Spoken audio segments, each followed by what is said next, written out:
In the annals of crime history, there exist figures whose atrocities reverberate across generations. While their heinous actions are by no means commendable, it is through understanding these individuals that we can gain valuable insights into criminal psychology, societal norms, and legal systems of various periods. This video brings together 15 of the most notorious serial killers whose names have become synonymous with infamy. Although their stories can be disturbing, the details presented here will adhere to an age-appropriate narrative, focusing on the legal and historical aspects of their stories rather than explicit violence. Number 1. Harold Shipman. Harold Shipman, often referred to as Dr. Death, was a British GP, general practitioner, who went on to become one of the most prolific serial killers in recorded history. Operating primarily in the late 20th century, his position of trust and authority allowed him to carry out his crimes largely undetected for an extended period. Born in 1946, Shipman graduated from Leeds School of Medicine in 1970 and began his medical career in West Yorkshire. His seemingly normal life as a respected doctor belied the grim reality of his criminal activities. The main victims of Shipman's deeds were elderly women whom he would kill via lethal doses of diamorphine, a form of medical heroin. The number of Shipman's victims is still a matter of debate. While he was convicted for the murders of 15 patients in 2000, a later inquiry led by Dame Janet Smith suggested that he might have been responsible for around 250 deaths. The ambiguity arises from the fact that many of his victims were elderly and suffering from various illnesses, making it difficult to distinguish between natural deaths and murders. One of the chilling aspects of Shipman's case was his manipulation of medical records to corroborate his actions. He would alter his patients' records to indicate that they were in poor health, thereby avoiding suspicion when they suddenly died. This tactic, along with his respected position in society, made it challenging for investigators to unveil his crimes. His actions came to light in 1998, when Angela Woodruff, the daughter of one of his victims, reported discrepancies in her mother's will, which surprisingly left a substantial amount to Shipman. The forged document led to a police investigation and subsequent arrest. His trial began in October 1999, and he was found guilty on the 31st of January 2000. Shipman's modus operandi not only shook the medical community, but also led to significant changes in the procedures for issuing death certificates and the monitoring of controlled substances within the UK. Shipman's case serves as a stark reminder of how positions of trust can be exploited for criminal intentions. It also underscores the importance of vigilance within systems of authority and governance. Today, the story of Harold Shipman continues to be a critical case study in criminology and medical ethics. Despite his grim legacy, the lessons learned from his case have contributed to advancements in patient safety and medical practices. Number 2. Pedro Lopez. Born in 1948 in Colombia, Pedro Lopez is one of the most notorious serial killers in South America. Known as the Monster of the Andes, his crimes spanned across 3 countries, Colombia, Ecuador, and Peru. Coming from a troubled background, Lopez was kicked out of his home at a young age. He began his life of crime with theft, but things took a drastic turn in the late 1970s and early 1980s when he started targeting young girls. Lopez's victims were primarily poor, young girls aged between 8 to 12. Lopez was captured in 1980, when a flood brought mass graves of his victims to the surface in Ecuador. He initially confessed to the murder of 103 girls, but later increased the count to over 300. However, due to insufficient evidence, he was only charged with 57 murders. After a brief stint in a mental hospital, he was released in 1998 on good behavior, despite protests from the public and the families of the victims. Following his release, Lopez's whereabouts became a mystery. Some reports suggest he was arrested for a new murder in 2002 and was sentenced to life imprisonment in Colombia. However, the exact details remain murky due to the lack of solid documentation. Pedro Lopez's case highlights significant challenges within the criminal justice systems of developing countries. The exact extent of his crimes remains uncertain, underlining the need for more robust policing and criminal investigation methods. Number 3. Gary Ridgeway. Gary Ridgeway, known as the Green River Killer, is one of the most infamous serial killers in the United States. Born in 1949, Ridgeway's criminal activities spanned nearly 2 decades, from the early 1980s to the late 1990s in the state of Washington. Ridgeway primarily targeted female sex workers and runaways. His modus operandi involved picking up his victims, strangling them, and disposing of their bodies along the banks of the Green River, which led to his infamous nickname. Ridgeway managed to evade capture for a long time due to careful disposal of the bodies and the lack of solid evidence against him. However, advancements in forensic science eventually led to his downfall. A DNA sample collected from Ridgeway in 1987 was matched with evidence from the crime scenes in 2001, leading to his arrest. In 2003, to avoid the death penalty, Ridgeway pled guilty to 48 counts of aggravated first-degree murder, although he later claimed to have killed as many as 80 women. He was subsequently sentenced to 48 consecutive life terms without the possibility of parole. Ridgeway's case marked a significant milestone in the use of DNA evidence in criminal investigations. His capture underscored the effectiveness of such technologies in bringing even the most elusive criminals to justice. Despite the dark legacy of his crimes, Ridgeway's case played a crucial role in advancing the methods of modern criminal investigations. Number 4. Ted Bundy. One of the most infamous names in the annals of American crime is that of Ted Bundy. Born in 1946, Bundy's good looks and charisma masked a deeply disturbed personality. Active during the 1970s, he was known for his intelligence, manipulation skills, and chilling lack of remorse for his actions. Bundy primarily targeted young women and girls. His method of operation usually involved feigning injury or disability to gain his victims' sympathy, then overpowering them when they least expected it. Once he had control, he would transport them to secluded locations where he would commit his heinous acts. The exact number of Bundy's victims remains unknown, although he confessed to 30 homicides across 7 states shortly before his execution. However, some estimates suggest the actual count could be much higher. Despite leaving a trail of horror across several states, Bundy eluded capture for years, partly due to his cunning and the lack of communication between different police jurisdictions. He was eventually arrested in 1978 and sentenced to death after a series of trials that captivated the nation due to Bundy's unusual decision to represent himself. Bundy was executed in the electric chair at Florida State Prison in 1989.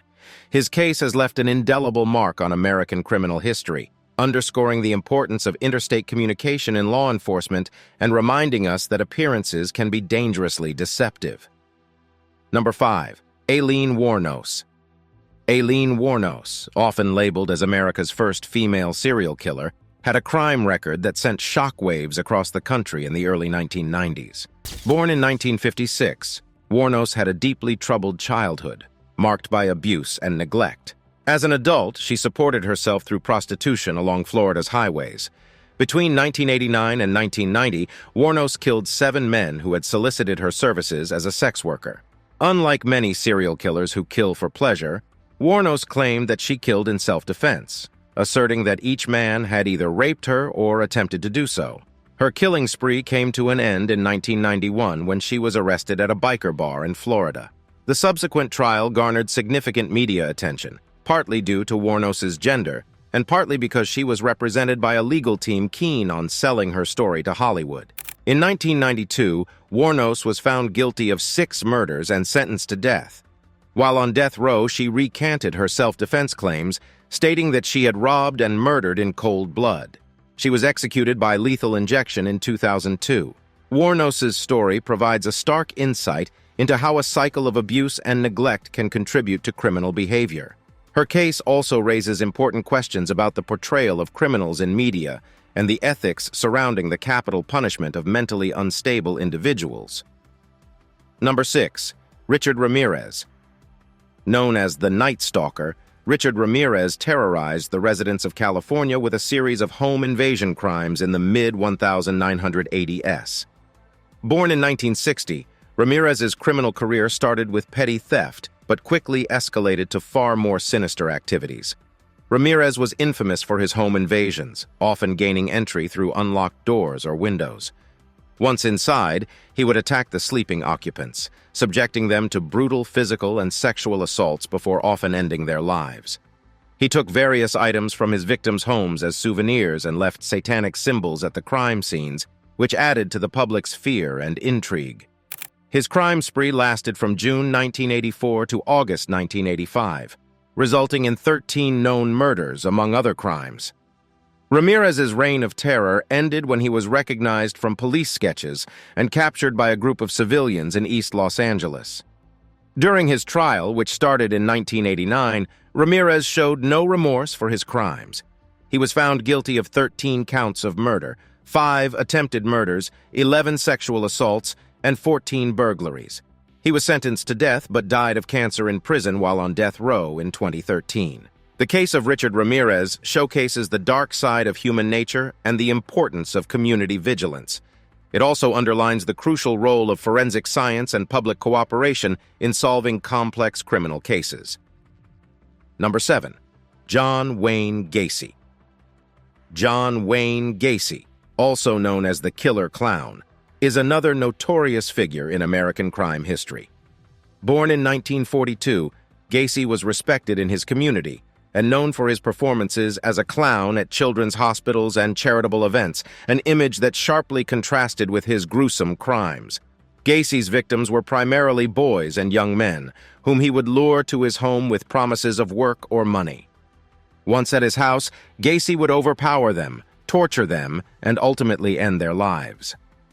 Between 1972 and 1978, Gacy killed at least 33 young men and boys, making him one of America's most prolific serial killers. He buried many of his victims beneath his home, which eventually led to his downfall. His crimes were discovered in 1978 when the police were investigating the disappearance of a 15-year-old boy, traced back to Gacy's home. Gacy was arrested in December 1978 and brought to trial in 1980. He was found guilty of 33 murders and sentenced to death. Gacy spent 14 years on death row before being executed by lethal injection in 1994. Gacy's case emphasizes the importance of thorough investigation and community awareness in preventing such heinous crimes. His dual life as a community figure and a serial killer provides a chilling reminder that appearances can be deceiving. Number 8. Alexander Pichushkin. Known as the chessboard killer, Alexander Pichushkin was a Russian serial killer who terrorized Moscow's Bitsevsky Park in the early 2000s. Born in 1974, Pichushkin targeted primarily elderly homeless men, although he later expanded his victim profile to include women and younger men.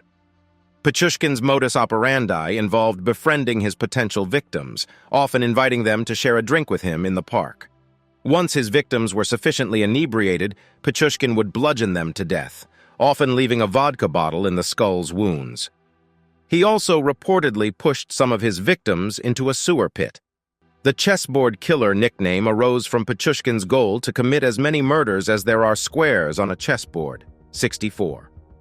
Upon his arrest in June 2006, he had marked off 48 murders on his chessboard, although he was charged with and confessed to 60. During his trial, Pichushkin showed no remorse for his crimes, often relishing in the details. He was found guilty of 48 murders and 3 attempted murders in October 2007 and was sentenced to life in prison with the first 15 years to be spent in solitary confinement. The case of Alexander Pichushkin demonstrates the importance of psychological evaluation in understanding the motivations behind such brutal crimes. It also highlights the role of effective police work in apprehending such criminals before they reach their horrific goals. Number 9. Yang Xinhai. Yang Xinhai, also known as the Monster Killer, was China's most notorious serial killer. Active from 1999 to 2003, Yang terrorized the Henan, Anhui, Shandong, and Hebei provinces with his crimes. Yang targeted rural households, breaking in during the night and killing all occupants with axes, shovels, or hammers to eliminate potential witnesses. He would then rob the homes and, in some cases, commit sexual assault. Yang's 4-year killing spree resulted in at least 67 confirmed victims, although he later confessed to 71 murders and 23 rapes. His capture came in November 2003 when he was identified through DNA evidence left at a crime scene. During his trial, Yang expressed no remorse for his actions and was quoted saying, "When I killed people, I had a desire. This inspired me to kill more. I don't care whether they deserve to live or not. It is none of my concern." In February 2004, Yang was sentenced to death and subsequently executed. Young Xinhai's case offers a chilling insight into the mind of a psychopath. It underscores the importance of DNA technology in criminal investigations and the necessity of vigilance, even in rural and seemingly peaceful communities. Number 10. Gheorghe Dinca. Dubbed the Monster of Caracal, Gheorghe Dinca is one of the most notorious criminals in recent Romanian history.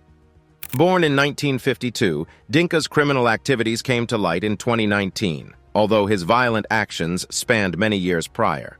Dinca's victims were young women, primarily hitchhikers, whom he offered rides before abducting them. Once they were in his vehicle, he would drive them to his home in Caracal, where he would subsequently assault them and end their lives. Dinca's horrifying crimes were discovered when a 15-year-old girl, Alexandra Macasanu, managed to call the police using her captor's phone. Although the authorities arrived too late to save her, the call led them to Dinca's house of horrors and shed light on his gruesome activities. Upon searching his property, the authorities found the remains of Macasanu and another girl, Luisa Malencu, and evidence linked Dinca to the disappearances of several other young women. Dinca confessed to killing 6 girls and women, although he was formally charged with the murder of Macasanu and Malencu due to lack of evidence for the other cases. In 2020, Dinca was sentenced to life in prison for the murders, rape, and other crimes. His case sparked outrage in Romania due to the authorities' slow response to Macasanu's call for help, leading to significant reforms in the Romanian police force and emergency call system. Number 11. Luis Garavito. Colombian-born Luis Garavito, also known as La Bestia or the Beast, is one of the world's most prolific serial killers. Active between 1992 and 1999, Garavito primarily targeted poor young boys, aged between 6 and 16. Garavito would lure his victims with small gifts or money, promising work or a better life. Once he had gained their trust, he would lead them away to secluded areas where he would assault them and ultimately end their lives. His heinous crimes came to light when mass graves of his victims were discovered across rural areas in Colombia. When Garavito was arrested in 1999 for attempted rape, the police connected him to the mass murders through a combination of eyewitness accounts, recovered items at the crime scenes, and a distinctive glasses prescription. Garavito confessed to murdering 138 children, but due to the discovery of additional victim locations and other evidence, it is believed his victim count could be over 300. In 2000, Garavito was convicted of killing 189 boys and was sentenced to 1,853 years in prison. However, Colombian law caps imprisonment at 40 years, which can be reduced further for cooperation and good behavior. Garavito's case is a stark reminder of the vulnerabilities of impoverished children and the lengths to which criminals will go to exploit these vulnerabilities. It underscores the importance of child protection measures and the need for stringent judicial systems to deter such horrific crimes. Number 12. Dennis Rader, BTK Killer. Dennis Rader, known by his self-styled moniker BTK, Bind, Torture, Kill, struck fear in the heart of the Wichita, Kansas community for over 30 years. Born in 1945, Rader was the embodiment of the man you'd least expect stereotype, leading an ordinary life with his family while secretly committing heinous acts. Rader's victims were men, women, and children whom he selected randomly. His method involved stalking his victims, breaking into their homes when they were alone, and then binding, torturing, and killing them. Rader was notorious for the level of control he maintained during his crimes and for his subsequent taunting letters to the police and media. Between 1974 and 1991, Rader murdered 10 people but managed to evade capture due to the lack of evidence. His desire for notoriety ultimately led to his downfall. In 2004, after years of silence, Rader began sending letters to the media again, and a computer disk he sent in 2005 was traced back to him. Rader was arrested in February 2005, and later that year pled guilty to 10 counts of first-degree murder. He was sentenced to 10 consecutive life terms with no chance of parole. The case of Dennis Rader is a chilling reminder that danger can lurk where it's least expected. His capture underscores the importance of diligent police work and the value of technology in criminal investigations. Number 13. Charles Manson. Although not a traditional serial killer, Charles Manson's influence led to a series of murders that shocked the world. Born in 1934, Manson established the Manson family cult in the late 1960s, convincing his followers that they were the chosen ones destined to survive an apocalyptic race war he named Helter Skelter. In August 1969, Manson ordered his followers to commit a series of murders intended to incite Helter Skelter. The most notorious of these were the Tate LaBianca murders, where actress Sharon Tate and 6 others were brutally murdered in their homes. Manson's control over his followers was so profound that they willingly carried out these horrendous acts on his instruction. Manson and several of his followers were arrested in late 1969, not initially for the murders but for car theft. It was during their time in custody that their connection to the crimes was revealed. In 1971, Manson was found guilty of first-degree murder and conspiracy to commit murder for the deaths of 7 people.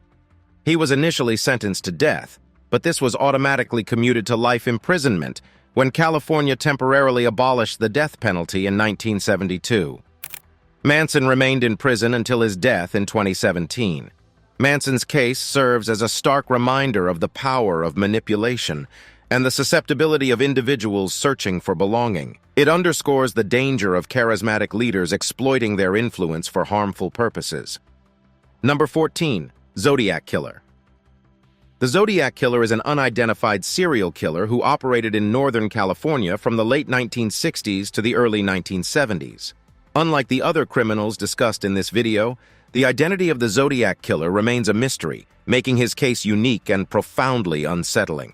The Zodiac Killer's known victims were young couples or individuals in secluded areas, often at lovers' lanes. The assailant's method varied but usually involved approaching his victims in their car, then threatening them with a gun before shooting or stabbing them.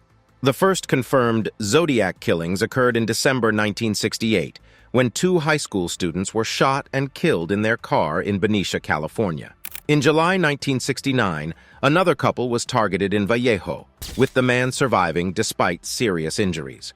2 more attacks followed in the latter half of 1969, one in Lake Berryessa and another in San Francisco, bringing the confirmed victim count to 5 killed and 2 injured.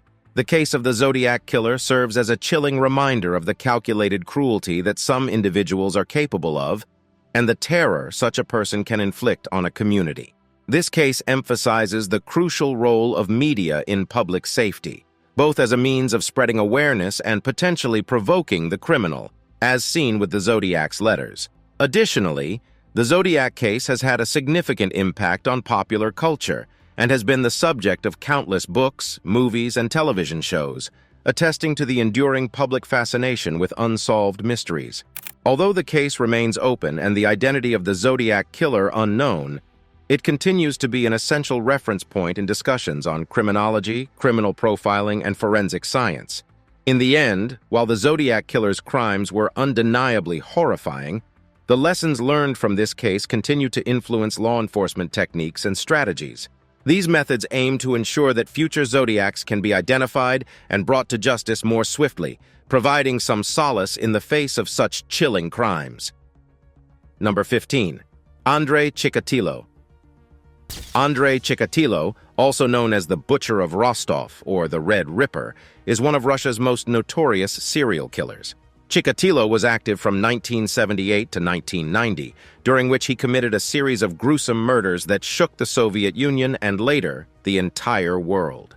Born in 1936 in Ukraine, then a part of the Soviet Union, Chikatilo had a troubled upbringing marked by poverty, hunger, and the terror of World War II. These hardships, however, do not justify or explain his horrifying later actions. Chikatilo's victims were mainly young, vulnerable individuals, runaways, orphans, or those who wouldn't be missed immediately. He would lure his victims with promises of assistance or food, taking them to forested areas or secluded places near train stations. It was there that Chikatilo would commit his horrific crimes. What set Chikatilo apart from many other serial killers was the brutality and signature of his crimes. However, as per the request, those details will be omitted here due to their violent nature. Following his assaults, he would hide the bodies, often not found until long after the crimes. One of the most significant obstacles in catching Chikatilo was the Soviet state's denial of the existence of serial killers, which was viewed as a Western phenomenon.